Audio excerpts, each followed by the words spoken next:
Buenas tardes, señoras y señores. Bienvenidos al Círculo Mercantil Industrial de Sevilla. Vamos a dar comienzo a esta segunda conferencia del ciclo que se ha denominado Cambio Climático, cómo nos afecta, causas y efectos y soluciones. Ya empezamos el día 5, el pasado lunes, con la conferencia que don Francisco García Novo, aquí presente, nos ilustró, como él dijo, con un índice en el que se basó por todos los temas que poco a poco se van a ir tratando en el ciclo, y nos dio una lección magistral y una gran conferencia sobre el cambio climático y sus consecuencias y sus causas. Hoy contamos con, y ahora lo presentará don Benito, con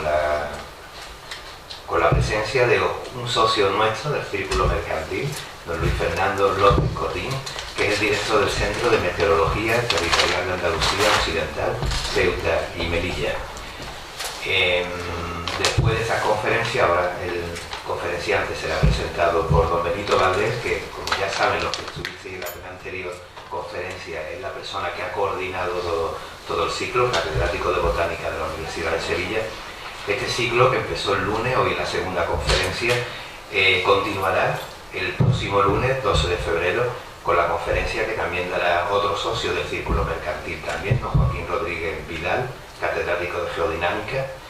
Luego continuará el 22 de febrero con la conferencia de don Antonio Gámez Expósito, el 26 de febrero con la conferencia de don Emilio Galán Huertos, el 27 de febrero con don José Miguel Cisnero Herrero, y el 5 de marzo estará la conferencia, la dará don Miguel Delibes de Castro, que también está aquí presente.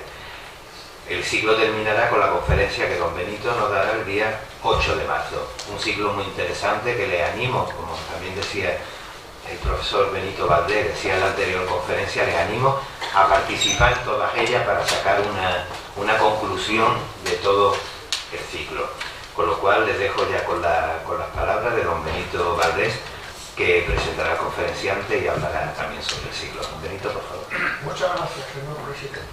Muy brevemente presentaré al conferenciante de esta noche, don Luis Fernando López Cotín, que es licenciado en Ciencias Físicas por la Universidad de Sevilla. Se licenció ya en la Facultad Nueva, donde sigue instalada en el campus de Reina Mercedes. O empezaste el último año en la fábrica de tabaco. Es que la Facultad de Ciencias estuvo en la fábrica de tabaco. Claro, yo me guío por la Facultad de Biología, que se movió el año 76, y Física se desplazó a Reina Mercedes un poquito más tarde. Biología y Matemáticas fueron la primera, luego se trasladó Física y por último la Facultad de Química, que era la primera. La Facultad de Ciencias realmente en su inicio no tenía más que la licenciatura en Química. Luego se fueron creando secciones de otras, la sección de Biología y de Física y de Matemáticas, y se fueron trasladando a edificios independientes en Reina Mercedes. Yo siempre he dicho que el mejor edificio es el de Química, el de Física.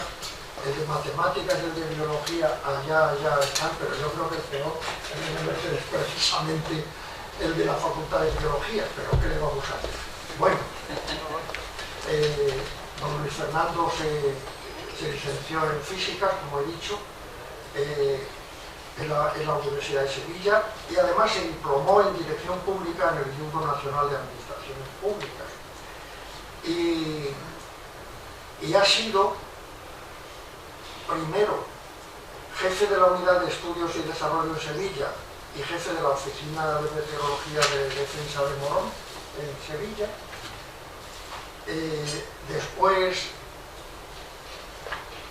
director del Centro Meteorológico Territorial de Andalucía Occidental y Ceuta, y coordinador de meteorología para Andalucía, Ceuta y Melilla, y en la actualidad, como ha dicho nuestro presidente, director territorial de la Agencia Estatal de Meteorología para Andalucía, Ceuta y Melilla, y es en la actualidad coordinador del Convenio de Cooperación Autónoma Mauritania, pero antes, además de profesor de cursos de carácter meteorológico en varios países de Iberoamérica, ha sido Project Manager de la No-Casting Satellite Application Facilities de la Organización Europea para el aprovechamiento, explotación de los satélites meteorológicos, que ahora son los que se utilizan para las predicciones meteorológicas, no antes, no en tiempo.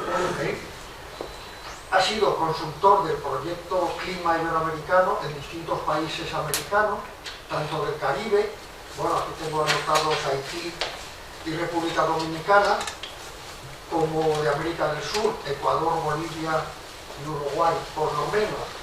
Y ha sido el coordinador del programa AFRIMED de cooperación y desarrollo para los países de África Occidental. Tengo yo aquí anotado, pero prácticamente son todos los países del área subsahariana, salvo Sudáfrica y Etiopía y Eritrea, porque también está incluido fuera de la África subsahariana Cabo Verde, que es ahora un país independiente, pero que perteneció de Portugal hasta época relativamente reciente. Yo creo que nadie mejor que un meteorólogo integral en sentido amplio como don Luis Fernando López Botín para hablarnos del tema cuyo título tienen ustedes en pantalla y que nos va a dar una visión general de cómo han sido los cambios climáticos, supongo que a lo largo del tiempo. No sé qué nos va a decir, pero seguro que va a resultar una conferencia tan interesante como la que tuvimos el lunes y tan interesante como la vamos a tener después. Así que nada más por mi parte, nosotros con Praxedes nos vamos a la primera fila para poder ver la pantalla. Y muchas gracias y muchísimas gracias por tu participación. Y lo recibimos con tanto.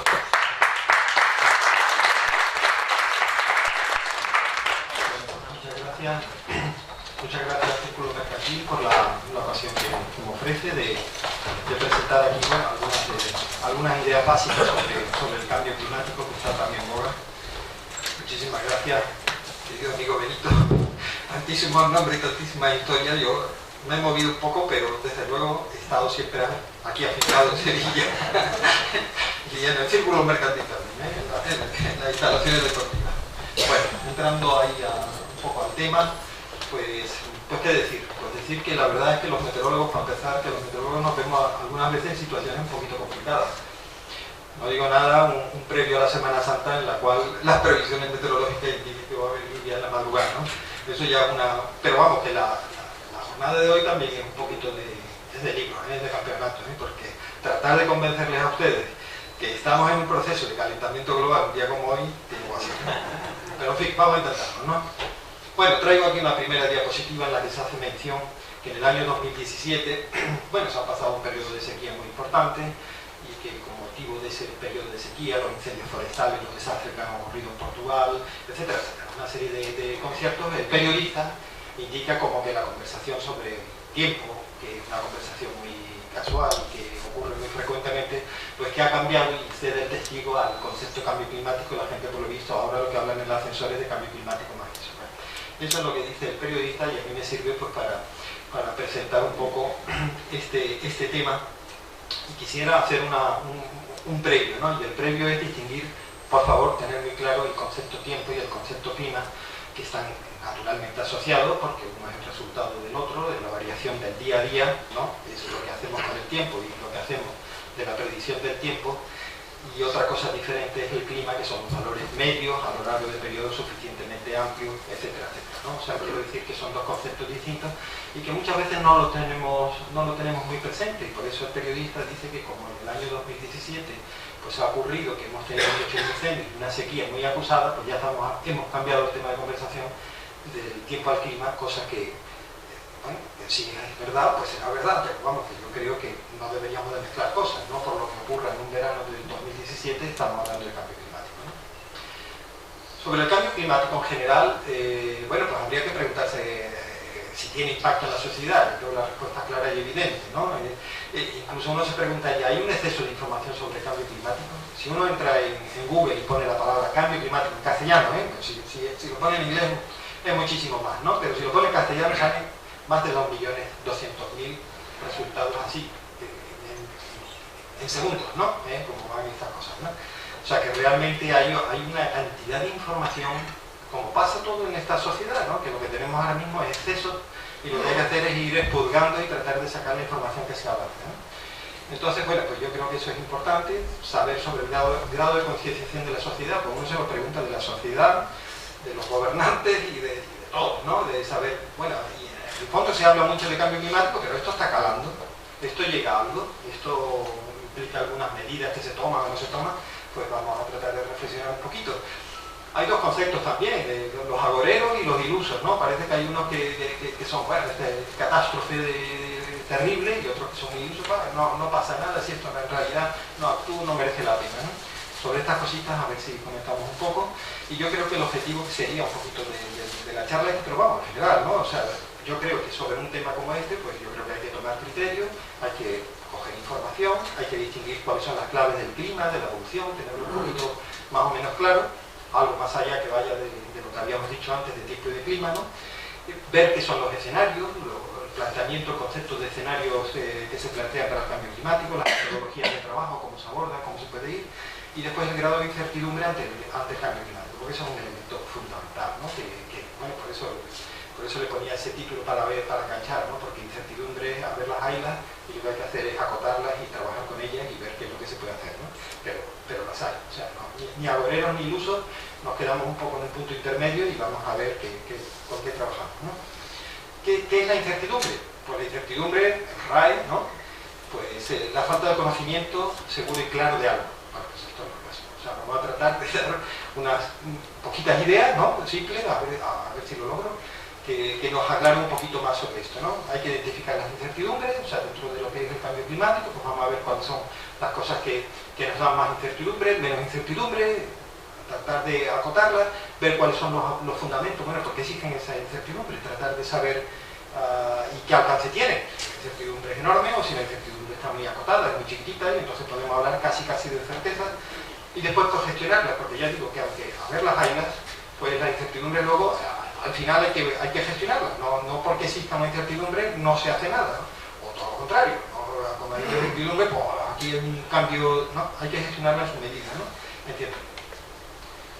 Bueno, y empezamos, para identificar la incertidumbre, pues vamos a empezar desde la infancia, ¿no? Y los primeros conceptos que se tengan. Bueno, este es un tuit de José Miguel Viña, que seguro que conocen, es un divulgador de la ciencia estupendo, que colabora con la PEPA en el programa de Radio Nacional, ¿no? de los domingos, y que bueno, que lo conozco y es una excelente persona.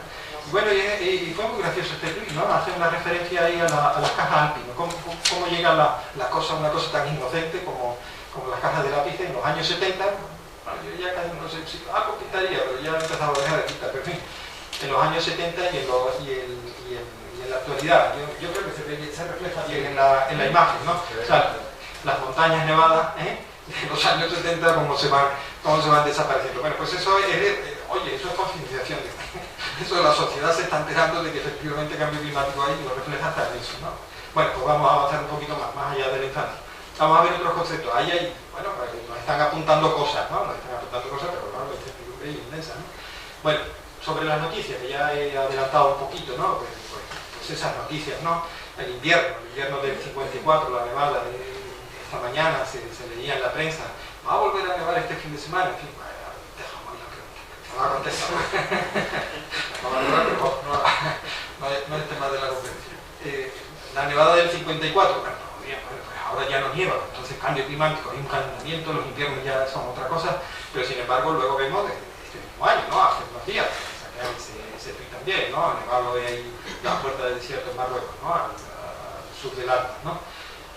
Bueno, lo que está pasando en estos días en Sevilla, lo que vengo a comentar, ¿no? Que tengo a hablar de calentamiento global cuando estamos pasando un frío bueno, ¿no? en España, ¿no? Bueno, entonces pues se queda uno un poquito también con incertidumbres, ¿no? Nos referimos al invierno, nos referimos al verano, nos referimos a un año. Eso es otro elemento que hay que tener muy claro cuando se habla de cambio climático. Nosotros estamos dando un dato por estación. Tenemos que analizar series de datos o de conceptos, lo que queramos, pero uno por año. O sea, cada año se repite. O sea, vuelve al mismo sitio y se repite. Si comparamos verano con verano. No mezclemos verano con el dato del año conjunto, porque a lo mejor no coinciden, a lo mejor el verano fue fresco, pero el año resultó cálido, toda esa serie de cosas. Entonces vamos por estaciones, ¿no? Aquí se habla del verano, el cuarto lo mismo, año 1977, portada de la ABC, un verano demasiado frío, efectivamente las temperaturas fueron muy bajas, bueno, hay tratas de masas de aire, inestabilidades, el resultado fue que efectivamente fue muy fresco. El verano del año pasado, 2017, con unas temperaturas, bueno, máximo récord en bastantes capitales andaluzas. En Sevilla no lo batió el récord, pero se quedó muy cerca, desde luego en Granada, en Córdoba, bueno, unos valores de temperatura muy altos. Bueno, esto va apuntando a que efectivamente tenemos calentamiento global. Entonces ya pasamos al mundo de los datos, ¿no? Tenemos una visión, apunta al calentamiento, pero vamos a ver. Entonces vemos aquí la serie de temperaturas anuales de España, o sea, el conjunto de todos los observatorios de España. Hacemos valores medios y sacamos un dato por año y los ponemos así en serie. Pues desde el año 65, que tenemos conciencia, más o menos yo creo que casi todos tenemos conciencia del año 65 para acá. He pintado ahí unas flechas porque parece que agrupa, hay como un cambio, ¿no? Una delimitación, parece que agrupa unos años previos a la izquierda, con temperaturas por debajo de ese umbral 15 que yo he marcado ahí por tratar de sacar una diferencia de los que vienen después, ¿no? Y particularmente si miramos a partir ya del siglo XXI, a partir del año 2000, pues vemos que casi todos los años, no todos, me parece que hay uno que se ve justamente en la línea del 15, pero casi todos los años pues está por encima del 15, o sea, hay una repetición continua de años con temperaturas por encima de ese valor que habíamos fijado, ¿no? Bueno, parece que los datos nos van apuntando claramente a ese calentamiento global. Y damos otro salto más y ya no nos fijamos en los datos de España o de una localidad, sino llevamos al conjunto, al globo, que es de lo que estamos hablando, cambio climático global, ¿no? No olvidaremos cosas particulares en el sitio, pero ya global, ¿no? Y ahí tenemos una serie que es un poquito más larga, año 1900, más o menos en la actualidad, el año 2010, y entonces vemos que cogen tres decenas, ¿no? Una primera decena a principios del siglo XX, otra a mediados y otra ya en el siglo XXI, ¿no? Bueno, vemos claramente cómo las temperaturas sobre el valor medio de todo ese conjunto de la serie, qué años estaban por debajo de ese valor medio, que son los que están a la izquierda, que aparecen en azules, y que esos azules pues, se refieren ya a todo el globo, el conjunto con el dato general de todo el globo. Y vemos cómo se va calentando clarísimamente, o sea, el calentamiento global, yo diría, a partir de esta gráfica, pues como que es una evidencia, ¿no? Una evidencia, en el año 1980, claramente todo bastante más cálido, algunas zonas un poquito más, otras zonas un poquito menos, pero todo más cálido que lo que venía. O sea, hay un proceso ahora mismo en este último periodo de calentamiento global. ¿Bien? Bueno, pasamos a otra variable que es la precipitación, la lluvia, ¿no? Digamos que el esqueleto de la climatología está constituido por dos variables, temperatura y precipitación, y después lo adornamos con muchos elementos como son, bueno, los fenómenos adversos, los vientos, las circulaciones, la nao, el niño, en fin, montones de cosas alrededor, pero que digamos que las dos estructuras, los dos elementos básicos que nos sirven para analizar el clima, temperatura y precipitación. Bueno, y con respecto a la precipitación vemos algunas diferencias con respecto a la temperatura. Vemos, por ejemplo, aquí fotografía sequía en 1994 y debajo vemos inundaciones en 1996. Me parece que es Lebrija, que he tratado de identificar. Bueno, con muy poca diferencia, ¿no? Con muy poca diferencia de años vemos un paisaje totalmente diferente, ¿no? Uno de otro, ¿no? Entonces eso es interesante. Cuando nos vamos a los datos, cuando ponemos la serie de precipitaciones que han caído sobre España, etcétera, etcétera, desde el año 65, pues vemos que la flecha es azul, es muy difícil de poner. Lo único que he podido poner ahí son flechas en las cuales indico periodos de sequía, periodos en los cuales las precipitaciones bajan, son por debajo de la media y bueno, son periodos que podemos considerar de falta de precipitaciones y de sequías más o menos acusadas en función de cuán prolongada sea, ¿no? Entonces, bueno, ahí destaca el periodo ese a mediados de la gráfica, del año 93, no, 92 ya empezó, bueno, ya empezó un poquito falta de precipitaciones por favor, hasta el 95, bueno, que fue terrible, ¿no? Que fue la sequía esa de Sevilla que todos recordamos con el grifo que no salía nada, ¿no? Y lo que salía, pues, no sé, salía más o menos agua, ¿no? Bien, pues entonces vemos que el tema de la precipitación me parece que no está tan claro como el tema de las temperaturas, me crea un poquito más de confusión, ¿no? De una información que se publica, ¿no? A finales de enero, pues saco este titular, ¿no? Sequía e inundaciones, y el mensaje que se da es que dado que existe un calentamiento global, la atmósfera tiene más capacidad de coger más agua, ¿no? Y por tanto se están produciendo más precipitaciones a nivel global, en el conjunto del globo, ¿no? Es una consecuencia clara, o sea, si hay un calentamiento, la atmósfera va a cargarse de más vapor de agua y existen más posibilidades de que existan más precipitaciones. Pero lo importante de todo esto es ver que efectivamente es así. Aquí se han tomado, en este mapa se toman dos mapas, uno que se refiere, bueno, pues al conjunto de todo el siglo XX y otro que se refiere a la segunda mitad del siglo XX. Entonces, en el que está a la derecha, que es la segunda mitad del siglo XX, vemos que efectivamente llueve más, está más azulado que el que está a la izquierda. Pero también vemos un detalle que es muy importante. Bueno, el conjunto lloverá más, pero hay zonas en las cuales llueve más, sensiblemente más, pero hay zonas en las que llueve sensiblemente menos. En el área mediterránea, ya estamos mirando por ahí la península y estamos viendo que desgraciadamente nos toca la seca, ¿no? No nos ha tocado el agua, sino nos toca la seca, ¿no?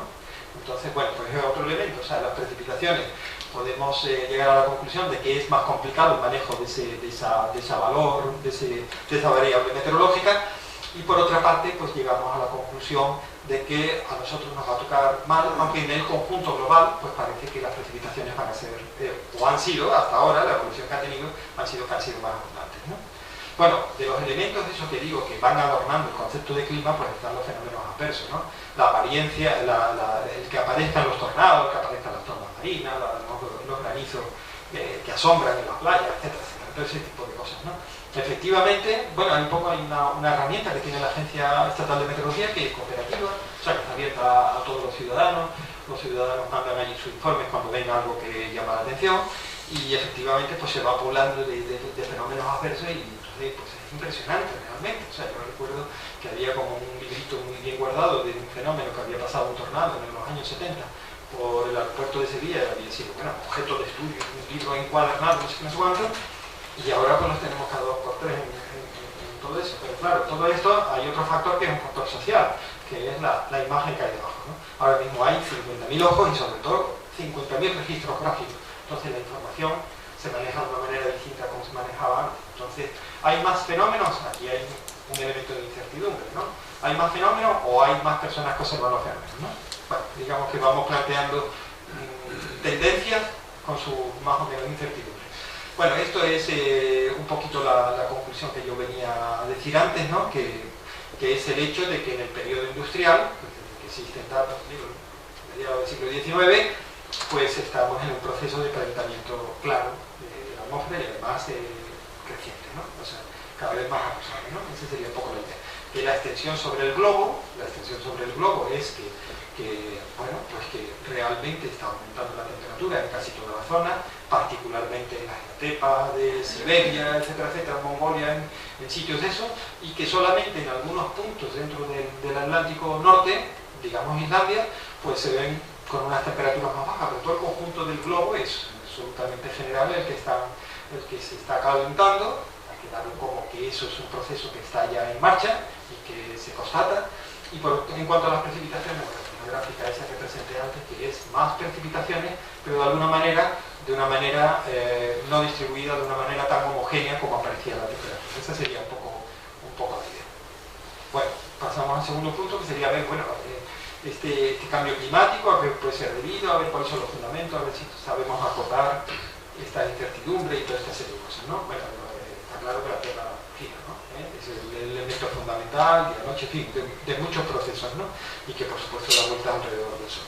Vamos a tratar de hablar un poquito, de definir un poco lo que es el sistema climático. El sistema climático no solamente tiene en cuenta la atmósfera, sino tiene en cuenta también los hielos, tiene en cuenta también los suelos, la naturaleza del suelo, y tiene en cuenta también, por supuesto, los océanos, ¿no? Pues ahí hay un conjunto de cosas que tiene en cuenta, y por supuesto ese sistema pues tiene interacciones entre ellos internos de todo tipo, que existe la evaporación, que tiene una serie de efectos termodinámicos sobre la atmósfera, el que exista la precipitación por 3/4 de lo mismo, en fin, todo hay un complejo, y por supuesto la radiación hacia el exterior, o sea, el balance radiativo de la Tierra, ¿no?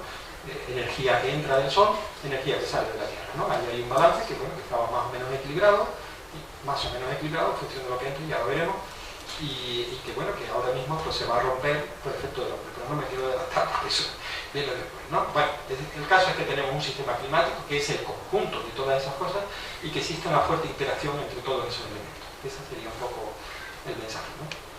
Ahora, ¿qué influye en el clima? Bueno, pues si vamos a la noche de los tiempos, pues nosotros sabemos que la Tierra, que está girando alrededor del Sol, etcétera, etcétera, bueno, pues la Tierra, por sus condicionamientos orbitales, sencillamente pues porque el eje de la Tierra va girando y tiene una nutación alrededor de él, varía en la vertical de 22 a 24,5 grados, que la centricidad de la elipse alrededor del Sol pues no es exactamente, va cambiando, etcétera, etcétera. Y también la precesión de los equinoccios, que también van cambiando, pues toda esa serie de factores hace que en realidad, bueno, pues las condiciones de la Tierra influyen de una manera fundamental, y la radiación que recibe pues también depende, porque depende cómo vaya girando, lo próxima que esté, etcétera, etcétera. O sea, hay una serie de factores que nos daría un clima, pero no estamos hablando del cambio climático último, estamos hablando de la historia de la Tierra, ¿eh? Pero bueno, hay una serie de factores, digamos, de carácter natural, que digamos que van gobernando al clima, o que han gobernado el clima desde la historia de la Tierra clarísimamente sin que intervenga el hombre, ofreciendo miles de escenarios a lo largo de ellos. De hecho aparecen, bueno, la vegetación en el Ártico, etcétera, etcétera. O sea, aparece de todo tipo, porque ha habido, bueno, en la Tierra un ser vivo, bueno, de alguna manera, y bueno, se ha presentado de muchas maneras. Nos vamos ahora a una cosa más reciente. Vamos a un periodo mucho más reciente. Estamos hablando, bueno, pues de la Edad Media y para acá, y vemos, y lo que presenta aquí en esta gráfica es la variación del Sol. O sea, bueno, el Sol está, y estamos en unas condiciones, digamos que no van a variar esas condiciones orbitales, porque ahora tenemos que cambien, de 1600 acá, pero sí estamos hablando de que la radiación solar varía. La intensidad, la constante solar, constante o inconstante solar que nos llega a la superficie de la Tierra, de la atmósfera, bueno, pues cambia, y entonces porque la actividad del Sol cambia también, ¿no? Eso se va analizando de distintas maneras. Una de las maneras sería el contar el número de manchas solares, etcétera, etcétera. O sea, hay medios que te van contando, y entonces hay máximo y mínimo, y entonces, bueno, ahí se señala una zona, ¿no? En el siglo XVII, con un mínimo que hubo de no manchas solares, y que, bueno, es conocido el mínimo de Maunder, y, bueno, pues ahí está, y que tiene sus condicionamientos que ahora vamos a ver en la temperatura. Por otra parte, también los volcanes, eso es otro elemento también fundamental. O sea, la propia Tierra, ¿no?, de los elementos que decíamos dentro del sistema climático, o sea, dentro de la Tierra, que infieren en el clima, pues claramente son los volcanes. Los volcanes expulsan ceniza, y esa ceniza pues son magníficos paraguas que impide que llegue la radiación a la Tierra. Entonces, pues, de hecho, modifica las temperaturas a nivel global de la Tierra por esos efectos. Y después otros efectos también asociados a los océanos, que también lo hemos mencionado como un elemento también que condiciona el clima, ¿no? Y que condiciona incluso el clima y el tiempo, ¿no? En el corto plazo, ¿no? Que son también, pues, bueno, la interacción atmosfera, que uno de los elementos así que llaman la atención, que son fáciles y que afectan a gran parte del globo, es el efecto de la niña o el niño, ¿no? Según las condiciones que tengan. El resultado de todo esto es gráficas como esta, en que aparecen las temperaturas históricas reconstruidas, desde Cristo hasta ahora, ¿no? Y que vemos porque ha tenido, ya en esta época histórica, pues ha tenido también sus más y sus menos el clima, o sea que va cambiando antes de la revolución industrial, o sea, no por efecto del hombre, no se puede, en plena Edad Media no se puede achacar al efecto del hombre, era el óptico climático medieval, que es una temporada en la cual la temperatura está muy agradable, estaba más cálida de lo normal, ni tampoco la pequeña edad del hielo, que, bueno, fue un desastre, que trajo una hambruna tremenda y con unos desastres para toda Europa, etc. O sea que realmente ha habido procesos también de carácter natural, variaciones de la intensidad del sol que llega, etcétera, etcétera, que ha modificado también el clima sin que el hombre entre. Aquí la cuestión está al final, en la parte de la derecha de la gráfica, que la línea se va para arriba, para arriba, para arriba, y vamos a ver hasta dónde llega, ¿no? Esa es la idea, ¿no? Y ahí ya sí interviene, que sería este periodo, que estamos aquí, bueno, de 1860 a 1850, o sea, el periodo industrial, ¿no? Y cómo vemos que las temperaturas efectivamente pues, van subiendo, ¿no? Esa es un poco la idea. Yo me centro, cuando hablo de cambio climático y esto, me quiero centrar en este tema, no en el clima, los cambios de clima que hayan habido a lo largo de la historia de la Tierra, sino en este periodo, ¿no? Y entonces hablamos, pues, del forzamiento del hombre, o sea, cómo influye el hombre, la acción del hombre, el desarrollo industrial, la quema de los combustibles, etcétera, etcétera, cómo influye en el cambio del clima, ¿no? Bueno, pues esa es un poco la idea. El cambio de los suelos, la deforestación, la construcción, etcétera. Bueno, toda esa serie de cosas. Y es que resulta que el carbono tiene un ciclo perfectamente definido, y yo creo que como muy equilibradito, bueno, estaba ahí perfectamente equilibrado en condiciones naturales, que hay, por supuesto, hay emisiones de CO2 a la atmósfera a través de volcanes, a través de intercambios con las temperaturas, o sea, de los océanos, del suelo, en fin, de todo. Hay una serie de intercambios, pero bueno, existía un cierto equilibrio. Pero en el cuadro rojo tengo puesto, bueno, la influencia del hombre, ahí aparece el hombre, y entonces modifica. ¿Y cómo lo modifica? Pues modifica básicamente porque quema los fósiles que estaban ahí enterrados y que no salían, ese carbono estaba ahí, no se contaba con él, y pasa a la atmósfera, porque lo quemamos y pasa a la atmósfera. Fundamentalmente eso. También el efecto de las cementeras, que estamos utilizando ahí unas piedras carbonatadas, que de alguna manera pues también estamos incidiendo. Total, y el cambio de los usos del suelo, pues no sé hasta qué punto, pero también influye. Menos que el otro, pero también influye en todo este aspecto. Total, que aquí vemos, en la gráfica de abajo, vemos cómo va evolucionando la concentración de carbono en la atmósfera. Y lo que vemos es curioso, porque vemos como unas bandas subiendo y bajando, o sea, hay una tendencia claramente de incremento, pero como una pequeña oscilación. Esa pequeña oscilación es que son datos mensuales, entonces lo que nos está reflejando ahí el ciclo anual, ¿no? de vegetación, de pérdida, etcétera, etcétera, y por eso aparece esa bandica, pero lo importante, la esencia, es que esa concentración va aumentando, ¿no? Bueno, pues aquí vemos no solamente el dióxido de carbono, sino también otros gases influyen, bueno, son los que se conocen como el conjunto de gases de efecto invernadero. Ese efecto invernadero, que básicamente es que la radiación solar es transparente, muy básicamente. La radiación es transparente y, sin embargo, la radiación terrestre, que tiene otra longitud de onda, que es más larga, pues se queda atrapada, ¿no? Entonces, pues ahí es donde se rompe un poco el equilibrio. Entonces, de los gases vemos, en la gráfica que está a la izquierda, pues que el dióxido de carbono es más importante, más de la mitad, 57%, entonces nos quedamos con esa idea, pero que también hay otros, el metano, que hay otros gases que también son muy importantes. En la gráfica del medio aparece casi una curiosidad para lo que venimos a hablar aquí, pero bueno, la contribución de los países que hacen a esa acumulación de gases de efecto invernadero, ¿no? Destaca China, después va a Estados Unidos, la Unión Europea, etcétera, etcétera, son los que están en este momento, son los que están emitiendo más dióxido de carbono. Hace una década pues no se ve China, ¿no? Ahora sí. Y por sectores, bueno, el de la energía es el que más contribuye, después el transporte, etcétera, ¿no? Esta gráfica pues también indica un poco cómo ha ido evolucionando la contribución de los distintos países. Bueno, por destacar el caso de China, que es todo el desarrollo que ha tenido tan inmenso, ¿no? A partir justamente del principio del comienzo del siglo, ¿no? Entonces se dispara la contribución de China en estos gases, ¿no? Esa es la idea. Bueno, esta es la misma gráfica repetida para los distintos gases, pero vemos que tanto el dióxido de carbono, tanto el metano, el óxido de nitrógeno, todos están en la misma idea de que van subiendo, ¿no?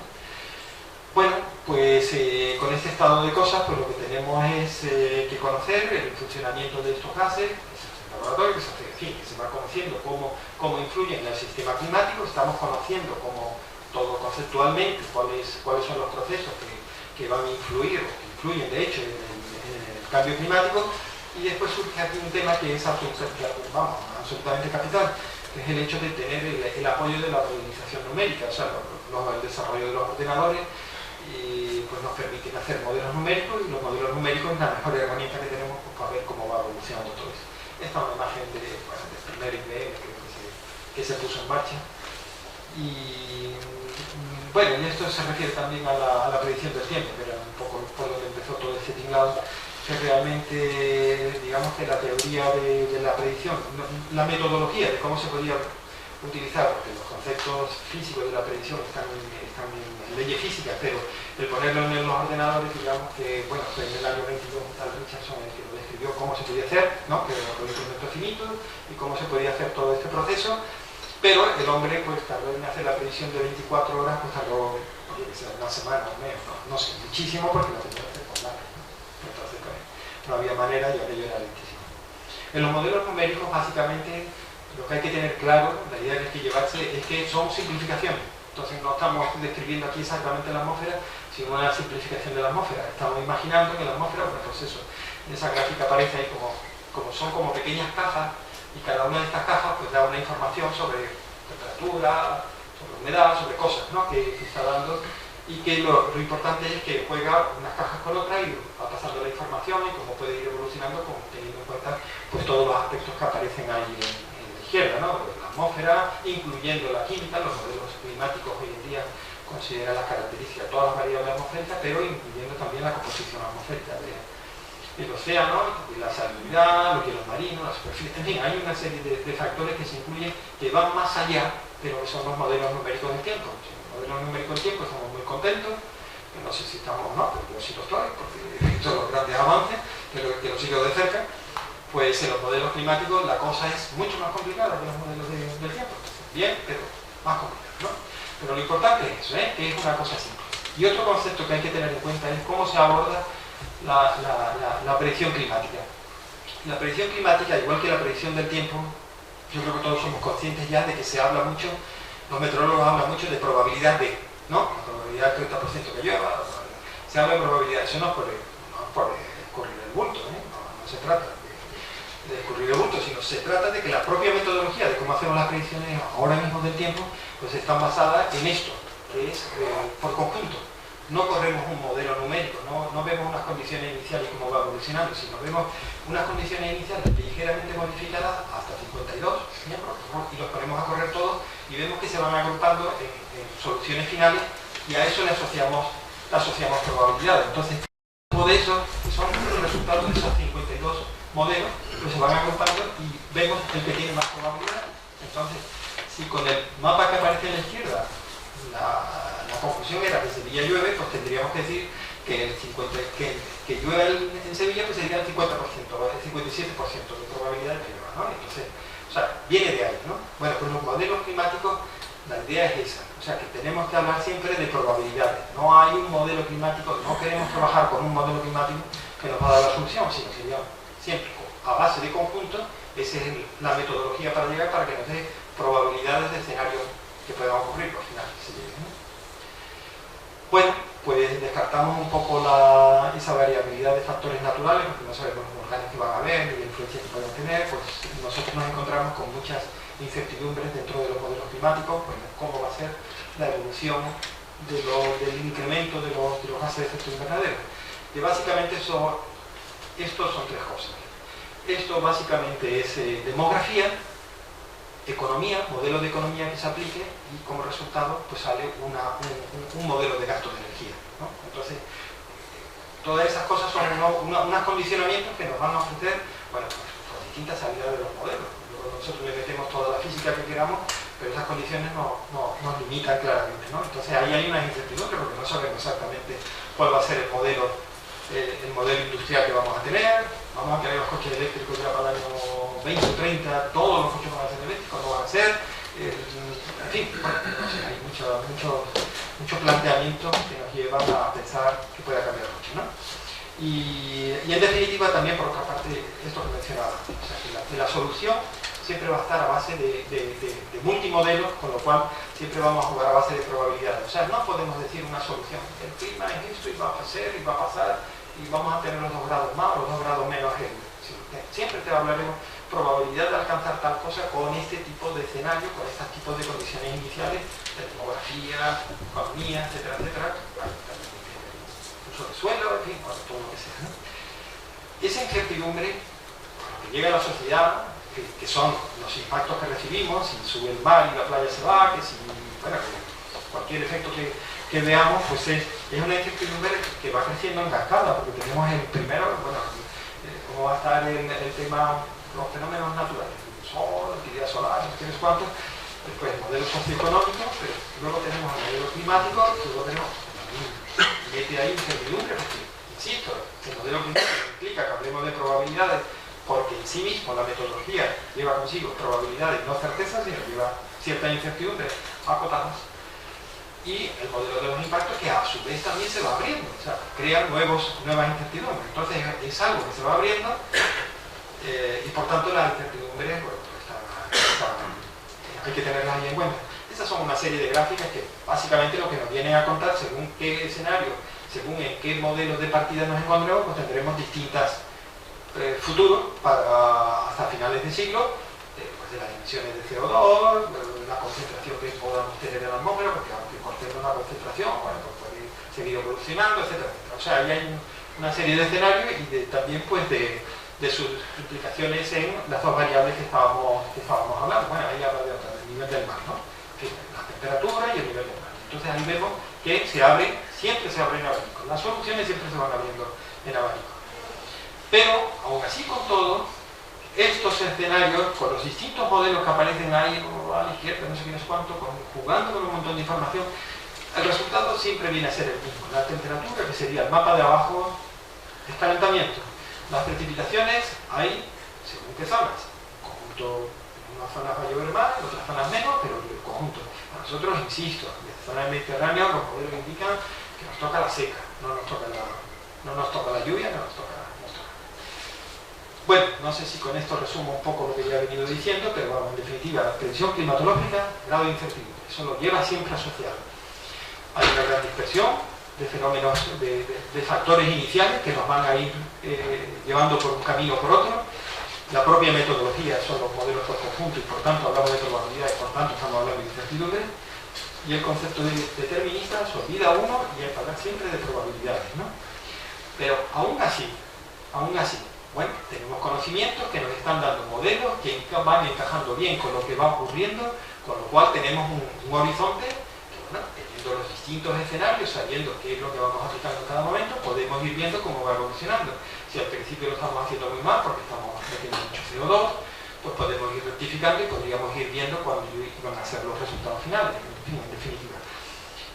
A todo esto, teniendo ese conocimiento y pensando que podemos planificar el futuro, hay que tener el concepto si hacemos o no hacemos nada. El concepto de riesgo, un poco. El concepto de riesgo sería la probabilidad de que ocurra una cosa que nos van a dar estos modelos con los efectos que puedan producir dentro de la sociedad. Entonces, bueno, pues hay que tenerlo. La probabilidad puede ser pequeña, pero si los efectos que van a ser desastrosos para la humanidad, no va a ser sostenible, va a haber hambruna, etcétera, etcétera, pues aunque la probabilidad sea muy pequeña, para mantener el riesgo dentro de un cierto umbral, pues no tendremos más remedio que tomar medidas, aunque ya digo, aunque la probabilidad sea pequeña, de que vaya a ocurrir, ¿no? Si el efecto es grande, si el efecto es pequeño, la probabilidad puede ser mayor. En fin, hay que jugar. En definitiva, yo creo que lo que nos lleva en las circunstancias actuales, el conocimiento, etcétera, etcétera, es que tenemos una obligación de actuar, ¿no? Y todo esto, pues lo haríamos un poco en base a qué? Pues, el fundamento con lo cual trabajan los científicos y la comunidad internacional, pues sería el Grupo Internacional de la Organización de las Naciones Unidas, ¿no? Que está encargado, que básicamente no es que haga la investigación, es lo que analiza son todos los estudios que hacen los centros de investigación y los va puntuando, los va valorando, hace un seguimiento y va asociando, digamos de alguna manera, filtrando toda esa información y llegando a conclusiones que se traspasan a través de informes que han ido evolucionando, que cada informe de esto es muy interesante ver cómo ha ido evolucionando porque este grupo es un grupo que es muy prudente, por decirlo de alguna manera, muy prudente en sus avances y cada informe de esto ha ido avanzando en un paso más. El último es, 2013, absolutamente categórico, ¿no? O sea, el nombre es el que he demostrado, etcétera, etcétera, los factores que van, cómo no cortemos, cuidado con pasar de 2 grados, etcétera, etcétera. Todas las medidas para tratar de que se mantenga el aumento de la temperatura por debajo de 2 grados, ¿no? Si no, cosas se disparan, ¿no? En fin, en definitiva, detrás de ese grupo que lanza sus informes y que clama en el desierto algunas veces, pues están pues, los políticos, vamos, las partes que se reúnen y que en las distintas reuniones que van teniendo, unas veces con más éxito y otras veces con menos éxito, pues se ponen deberes, etcétera, etcétera. Yo creo que de esas conferencias de las partes, pues a destacar la de Kioto del año 97, que fue se daba, y la de París, que está ahí, que se tendrá que aplicar en el año 2020, que ya veremos si se aplica o no se aplica, pero ya sabemos todo los pasos que han habido para adelante y para atrás, ¿no? Esto parece la yenca, ¿no? Pero bueno, ahí está, ¿no? Y en definitiva, ese es el proceso que hay que hacer. Y bueno, pues esos son los informes. O sea, en resumidas cuentas, yo creo que la idea es, hay incertidumbre, que nadie lo niegue, que nadie piense, no, hay o no hay, no, ni agorero ni iluso, en medio, con fundamentos, con conocimiento, sabiendo que existe, sabiendo que hay que tomar medidas. Yo diría que las medidas que las tomen arriba, que las tomen en medio, que las tomen abajo, incluso en las pequeñas cosas se pueden tomar medidas. Yo creo que sería muy razonable no echar toda la responsabilidad de fuera, sino yo creo que hasta a nivel personal se puede hacer, ¿no? Y bueno, y con esto yo cierro un poco el tema. Si queréis luego vemos alguna influencia de lo que pueda ocurrir en Sevilla, pero ya a disposición de cualquier comentario o pregunta.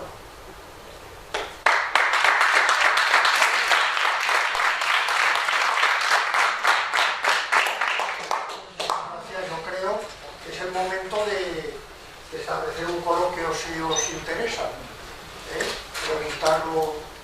pregunten ustedes lo que crean oportuno, un experto de primera categoría para podernos resolver las dudas. Ha hecho referencia a la última conferencia de París, en la que hay un acuerdo en otros temas delicados, y estamos hablando de que los cambios climáticos hay que pensarlos a largo plazo.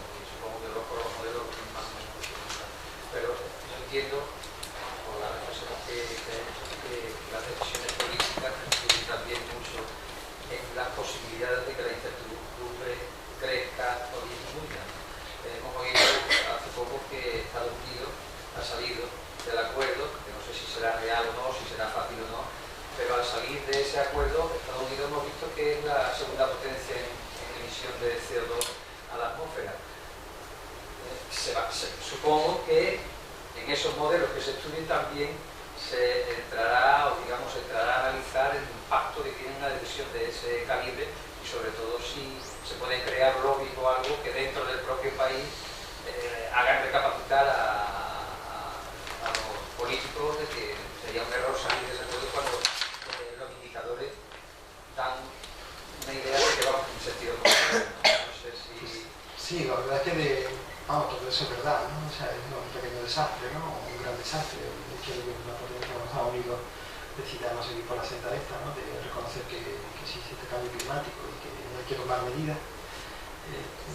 Evidentemente los políticos tienen no solamente que manejan un poco la incertidumbre, sino que más bien que dan certidumbre a los procesos, y lo malo que la certidumbre puede ser positiva o negativa, ¿no? En este caso que no va a hacer nada positivo, ¿no? Es verdad que yo creo que sí que existen lobbies, o sea, que hay intereses. Esto del cambio climático es que va a afectar al rico y al pobre, claro. El pobre siempre va a sufrir muchísimo más que el rico, ¿no? Pero es un conjunto general, o sea, estamos contaminando todo, estamos creando un verdadero problema. Sí, pero el profesor García Lobo, en la conferencia de Arruines, realmente interesante el cálculo, hablaba precisamente de que se veía claramente donde había la línea que hasta ahora había los países pobres que no emitían, y hoy se están dando países que compran, ¿no?, a otros que venden, por decirlo de alguna manera, sus cuotas, lo cual es un engaño, ¿no? Nos estamos engañando a nivel mundial, ¿no?, cuando compras cuotas para poder que no emites, para que otros países puedan emitir más, ¿no? Yo diría que es una medida de regulación, no perfecta ni muchísimo menos, pero algo es algo. Efectivamente los países que no... Además es que hay una historia, no solamente el momento, no es la foto actual, sino es la foto anterior, porque la responsabilidad que tienen los países no solamente en el momento actual, esta foto fija de que China está contaminando ahora mismo, que está produciendo CO2, pero hay que ver la foto anterior, ¿no? O sea, de dónde venimos. Entonces, de donde venimos era que los países industrializados son los que han tenido su desarrollo y han echado ya mucho CO2 a la atmósfera, ¿no? O sea, un proceso. Entonces, realmente hay una responsabilidad. De hecho, no soy experto ni muchísimo menos, ¿no? Yo me dedico un poco a la parte de ciencia, como mi temperatura y mi lluvia, ¿no? Pero es verdad que la responsabilidad yo creo que tienen los países, lo que se les exige a los distintos países no es lo mismo a los países que tienen están en vía de desarrollo tienen un proceso y tienen unos límites más altos de emisiones, que a lo mejor no llegan a consumirlos, ¿no? Pero que tienen unos límites más altos permitidos que otros países que ya están desarrollados previamente, ¿no? Porque digamos que han agotado históricamente, digamos, un poco su cupo, ¿no? O sea, hay una responsabilidad de los países desarrollados con respecto a los no desarrollados clarísimo, vamos, ¿no? Creo que eso es bien. Sí. Creo que la idea de esa transferencia de emisiones de los países ricos desarrollados a países menos desarrollados estaba bueno, ¿no? Porque cada gigatona de carbón que se economiza en un país desarrollado cuesta muchísimo inversiones y en un país como India a lo mejor falta solamente, no sé, medidas mucho más fáciles, más baratas para economizar la misma cantidad de carbón. Claro que es un poco peligroso empujar esa ideología demasiado lejos, pero al fondo lo veo como una idea buena, ¿no? Para tener para economizar carbón de una manera más efectiva. Yo creo que el mercado este de carbono permite que exista un flujo de dinero de unos países hacia otros. Pero seguramente no es perfecto ni mucho menos, ¿no? Me parece que es una manera de modular, de algún modo, modular el proceso, ¿no? Pero sí, es verdad. No sé. Sí. Entre las incertidumbres sociales respecto al cambio de clima, tienen que ver las emisiones de CO2 en dos ámbitos. Por un lado, el automovilismo, el transporte. Los aviones seguirán haciendo lo mismo. Pero los automóviles están pasando rápidamente a modelos eléctricos. Y eso parece que es un cambio muy importante a nivel de emisiones. El otro es la incorporación de las renovables nuevas. Hidroeléctricas no cabe hacer mucho con ellas, pero de las otras cabe hacer muchísimo, a unos precios muy competitivos. ¿Esos son las mayores incertidumbres o tenemos alguna otra importante a nivel de modelos? Bueno, yo creo que las tecnologías estas nuevas nos están ofreciendo unas salidas muy positivas, ¿no? Para tratar de hacer una reducción realmente efectiva de este asunto. Existe la experiencia, entiendo yo, existe la experiencia de lo que ocurrió con el ozono. En un momento determinado la comunidad internacional le dio las orejas al lobo con el tema del ozono y las medidas que se tomaron fueron absolutamente drásticas, ¿no? De hecho, se ha constatado de que el problema se está de algún modo superando, ¿no?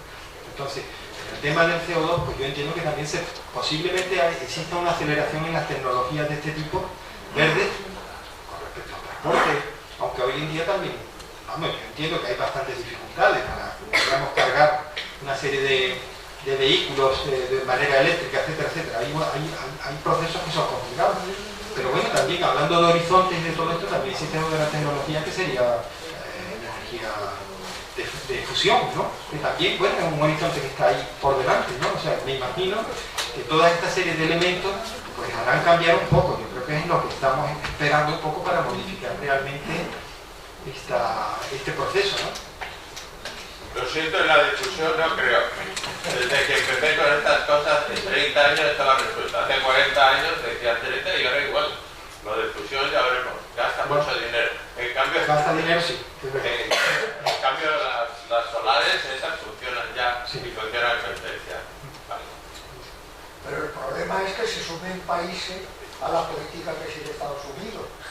Porque como, claro, el problema de la capa de ozono se ha resuelto casi, pero si siguen el ejemplo muchos países de dedicarse como Estados Unidos de sus compromisos, porque son compromisos para la humanidad, no es para solo su país, por eso no va a tener buen resultado, ¿no? Eso me temo que limitará las incertidumbres en sentido negativo, vamos a ir a una certidumbre muy negra, pero bueno, no sé. Desde luego no deseable, un asunto. Usted ha citado los agoreros, de los opinadores que hay. Lo que se oye muchas veces es que ya llegamos tarde y sobre todo la gran dificultad de poner de acuerdo a sociedad con tantos agentes causantes, dijéramos, del problema, y está, por ejemplo, esta historia que antes se citaba, que si Trump por aquí o las idas y venidas más que previsibles, ese sentimiento de que ninguno es responsable, pero todos somos a la vez, pues hay mucha gente que será obrero, tiene mucha lógica. Es decir, esto vamos a llegar tarde seguro. Pues por un lado, quiero un poco conocer su opinión, hasta qué punto, a pesar de los buenos deseos, vamos a llegar tarde. No voy a llegar tarde para mantener una vida relativamente lógica. Y luego la segunda pregunta sería un tema que usted lo ha dicho al final, el ámbito personal. Claro, estamos hablando de que aquí las responsabilidades son de grandes sociedades, pero las grandes sociedades se componen de individuos, y los individuos estamos cada uno de nosotros. Entonces, desde luego se está desarrollando muchísimo, porque yo creo que los niveles todavía muy pobres, pues una cierta mentalidad de que de alguna manera todos debemos ser responsables de que la tecnología no nos ofrece muchos métodos prácticos, porque mira que el mundo tecnológico está basado en el otro modelo, y tampoco se ve de vez en cuando, pues el Papa saca una encíclica que ha sido un impacto creo que grande por la figura de esta persona, pero bueno, queda un poco el ambiente de pequeñas minorías, los alternativos, los concienciados, los verdes, que son pocos en la sociedad, en términos globales. Y los gobiernos no tienen una presión de la gente. Y la gente no está haciendo más que pequeños detallitos de que se haga reciclo un poco más, pero no se ve, digamos, que la sociedad sea consciente. Entonces, ¿cómo usted todos aspectos? Yo desde luego no soy optimista per se, vamos. O sea, yo en principio veo que aquí hay un verdadero problema, realmente. Lo que pasa es que pienso que también en un momento determinado las sociedades pueden cambiar. Desde luego la manera más clara de cambiar un poco las sociedades es cambiando las políticas. Las políticas son los votos en gran parte del mundo. O sea, quiero decirte que también depende a quién se elija un poco los políticos, y habría que tener en cuenta, por supuesto, cuando se vota, que es parte de las responsabilidades, no solamente tratar de reciclar o ir en bicicleta, que también, pero bueno, no solamente eso, ¿no? Sino que también elegir con un voto a una persona que va a tener una capacidad de decisión que no la tiene uno, no lo tiene en su ámbito particular, pero una persona que ya tiene una capacidad de decisión. Lo que pasa es que los votos a veces van en un sentido y otras veces van en otro, ¿no? Claro, no sacó más votos, pero se llevó el gobierno, ¿no? O sea, que es la situación. Pero optimista por definición, ¿no? Y realmente sí pienso que el problema es, esto es como un buque que quiere acercarse y atracar, ¿no? Recuerdo una vez en la televisión que hubo un programa que era como de cosas difíciles. Y una de las cosas, no sé si lo recuerdo, una de las cosas que hacían de las pruebas era un barco que llegaba y ponía con un matasello a un sobre, no lo recuerdo. Bueno, pues entonces eran todo como pruebas así muy raras, ya muchos años. Y una de las pruebas era esa, que venía un barco, se acercaba al puerto, ponían el sobre con el matasello y el tío, moviendo allí los motorcitos, llegaba y tenía que poner el sello. No sé si pudo o no pudo, porque le daban un premio o no le daban el premio. A veces ganaba y otras veces no. Era cosas muy raras. Pero claro, esto es un proceso en el que estamos en un barco que se está moviendo, que tiene una inercia inmensa, que para llegar y poner el matasello en un sitio, bueno, llegar es difícil. O sea, yo creo que realmente el proceso es ese. Desde luego que están hablando de los 2 grados, que no pasa de los 2 grados ni o sea, que hay cambio significativo, ¿no? Entonces, ponernos ya ese umbral ahí, ¿no? Hay que esperar que se vayan adaptando las sociedades un poco, las especies, supongo. todo, porque tampoco lo vas a frenar totalmente. Pero grandes cambios, yo creo que los desarrollos tecnológicos, yo creo que sí pueden ayudar. Los desarrollos tecnológicos y las decisiones políticas en un momento determinado, como lo de los zonas, de decir, mira, por aquí no podemos pasar. Cambio de sociedad total, ¿no? Sí. Ha citado usted que la inclinación del eje de rotación de la Tierra influye mucho sobre el clima. Mi pregunta es, ¿el deshielo del Ártico, sabe usted si está influyendo sobre la modificación del sentido? Pues no lo sé, sinceramente, no creo. Bueno, la Tierra No sabría es un responder. sólido que está en equilibrio dinámico, rotando alrededor del Sol, alrededor de un eje que tiene dos pesos, uno en el polo norte y otro en el polo sur. Si le quitamos el peso del polo norte, podría desequilibrarse ese sistema y buscar otro equilibrio.